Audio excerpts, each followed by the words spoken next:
अब इस वीडियो में हम एक्सरसाइज 10.1 सॉल्व करने की कोशिश करते हैं। तो हम शुरू करते हैं पहले सवाल से। क्वेश्चन नंबर 1 इज कि एक वेक्टर ओपी है, उसको रिप्रेजेंट करिए। वो डिस्प्लेसमेंट है, it's like displacement. OP represent like displacement. तो डिस्प्लेसमेंट एक वेक्टर क्वांटिटी होती है। डिस्प्लेसमेंट एक वेक्टर क्वांटिटी होती है। सो यदि ये वेक्टर क्वांटिटी है तो इसके पास मैग्नीट्यूड भी होगा और इसकी डायरेक्शन भी होगी। तो दो इन्फॉर्मेशन इसके साथ जुड़ी होंगी। तो मैग्नीट्यूड में कहा गया है कि जो मैग्नीट्यूड ऑफ डिस्प्लेसमेंट है वो 40 किलोमीटर है और जो उसकी डायरेक्शन है वो 30 डिग्री ईस्ट ऑफ नॉर्थ है। हम सबसे पहले क्या करते हैं जी, चार डायरेक्शन बना देते हैं। तो उसके लिए हम नॉर्थ साउथ में हम एक वर्टिकल लाइन खींच देंगे और उसके जो राइट ऑफ नॉर्थ में ईस्ट होगा और लेफ्ट ऑफ नॉर्थ में वेस्ट होगा। तो ये डायग्राम बनाने में आपने गलती नहीं करना है। अब मैग्नीट्यूड सीधा है, 40 किलोमीटर दिया गया, पर 40 किलोमीटर इधर भी खींचा जा सकता है, इसे भी खींचा जा सकता है, ऐसे भी किसी भी डायरेक्शन में आप खींच सकते हैं। अब डायरेक्शन से इसको रिस्ट्रिक्ट कर दिया गया है कि आपने 30 डिग्री बनाना है ईस्ट ऑफ नॉर्थ। नॉर्थ को रेफरेंस मानना है और उसे ईस्ट की डायरेक्शन में 30 डिग्री एंगल के ऊपर आपने 40 किलोमीटर जो मैग्नीट्यूड ऑफ द वेक्टर है उसको बना देना है। तो इस तरीके से हम इस सवाल का जवाब दे सकते हैं। हम चलते हैं सवाल जो दूसरा है, क्वेश्चन नंबर 2। उसमें कहा गया कि आपके पास कुछ क्वांटिटीज़ दी गई हैं, उसमें से कौन सी स्केलर्स हैं, कौन सी वेक्टर्स, उसके बारे में आप हमें बताइए। तो जो फर्स्ट क्वांटिटी है इसके बारे में बात करें तो यहाँ लिखा है कि 10 किलोग्राम है, राइट। जो मास है, सो मास अपने आप में एक स्केलर क्वांटिटी होती है। This is 10 kilogram is given to you. The first one is 10 kilogram. So this is mass and we know that mass is a scalar quantity. तो इसमें हमें कोई समस्या नहीं है। दूसरे सवाल में कहा गया 2 मीटर, आगे लिखा गया north of north west. So 2 metre जो है ये तो डिस्प्लेसमेंट हो गया, क्वांटिटी जो है वो डिस्प्लेसमेंट हो गई और ये वेक्टर हो जाएगी क्योंकि इसमें मैग्नीट्यूड की बात भी है। ये वाला पार्ट जो है वो मैग्नीट्यूड को रिप्रेजेंट करता है, तो ये जो पार्ट है वो डायरेक्शन को रिप्रेजेंट करता है। थर्ड है 40 डिग्री, तो ये 40 डिग्री, राइट। सो 40 डिग्री एंगल का मेजर है।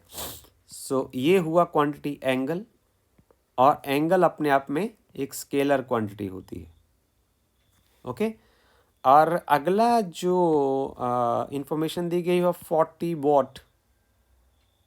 ओके, तो ये पावर हुआ। जो पावर होता है ना, यदि फिजिक्स की टर्म में हम बात करें तो होता है force into velocity. So it's the product of the two vector quantities is scalar quantity. तो ये फिर स्केलर क्वांटिटी होगा। कुछ कुछ फिजिक्स भी बीच में लगा लेते हैं। फिफ्थ इंफॉर्मेशन है 10⁻⁻19 coulomb. So it is a charge and charge is a scalar quantity. ये स्केलर क्वांटिटी है और 6 पॉइंट पर दिया गया 20 मीटर पर सेकेंड स्क्वायर।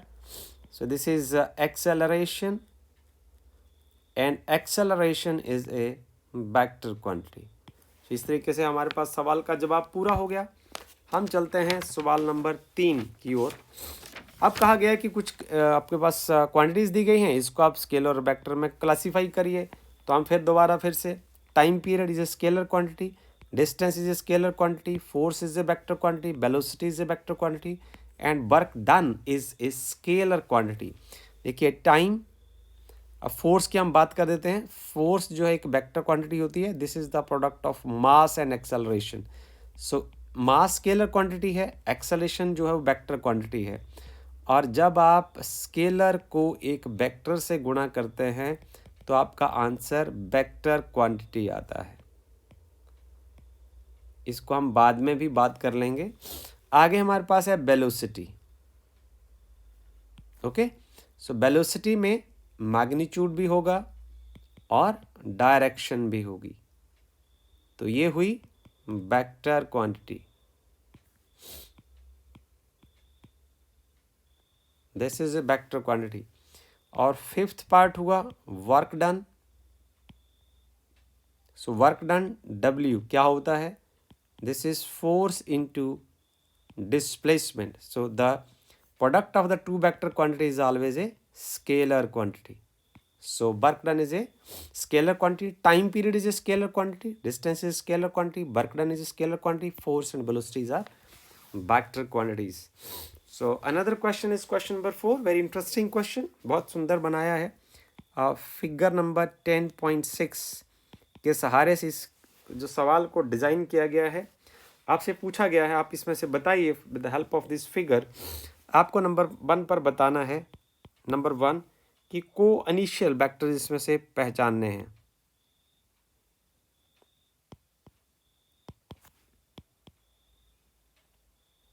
इन 4 वेक्टर्स में से को इनिशियल वेक्टर्स कौन कौन से हैं?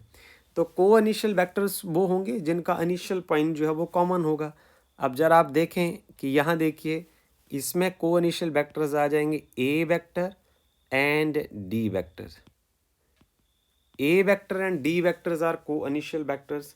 उसके बाद दूसरे नंबर पर आपसे पूछा गया इक्वल वेक्टर्स कौन से होते हैं, बराबर वेक्टर कौन से होते हैं।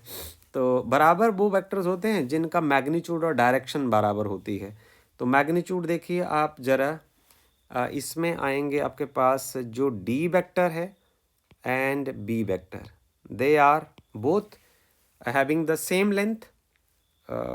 जो इनिशियल और टर्मिनल पॉइंट के बीच का जो डिस्टेंस इनका बराबर है, डायरेक्शन भी सेम है। और थर्ड पॉइंट पर हमसे पूछा गया है collinear but not equal vectors. Collinear but not equal, बड़ा interesting, but not equal. Collinear तो हैं पर बराबर नहीं है। तो कोलिनियर कौन से होते हैं, जो एक रेफरेंस लाइन के पैरेलल होते हैं।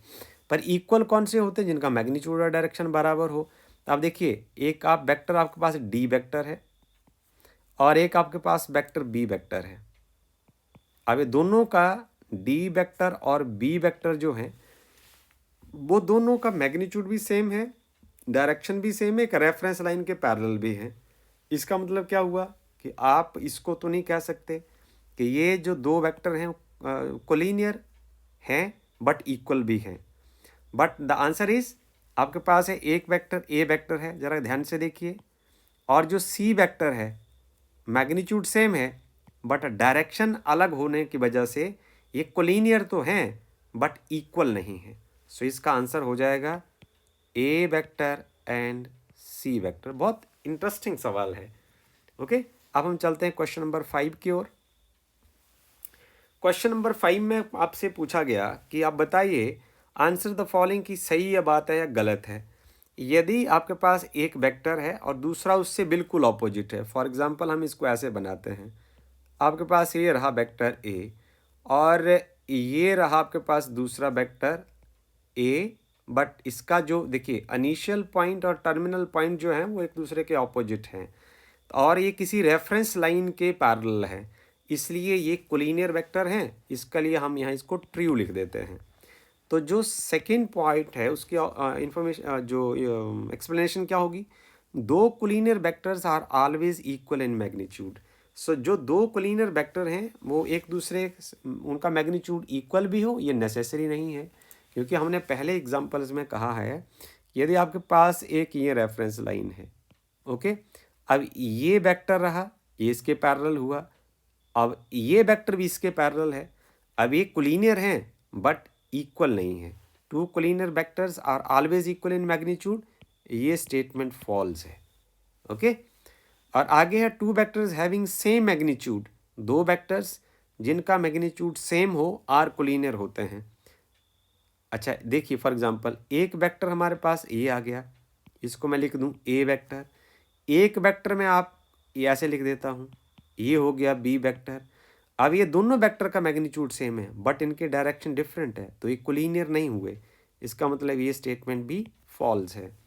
आगे है two collinear vectors having the same magnitude are equal, दो कोलिनियर वेक्टर्स जिनका मैग्नीट्यूड सेम है वो इक्वल हैं।